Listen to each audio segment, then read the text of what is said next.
പൂർവ്വ വിദ്യാർത്ഥികളും പരസ്പരം മത്സരിച്ച സൗഹൃദ ഫുട്ബോൾ മത്സരം പേരാമംഗലം ശ്രീ ദുർഗാവിലാസം സ്കൂൾ ഗ്രൗണ്ടിൽ നടന്നു.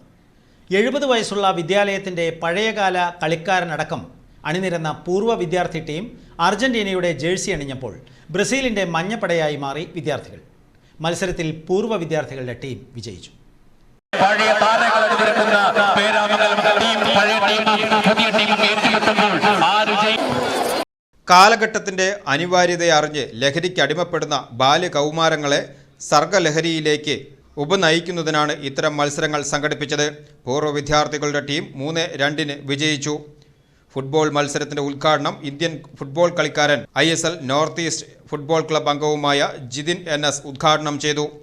തൃശൂർ ജില്ലാ football association secretary David Ando, Kerala sevens association president KM Lenin, Kerala Santosh trophy കോച്ചും ISL ഈസ്റ്റ് ബംഗാൾ കോച്ചുമായ ബിനോ ജോർജ് എന്നിവർ വിശിഷ്ട അതിഥികളായി പങ്കെടുത്തു.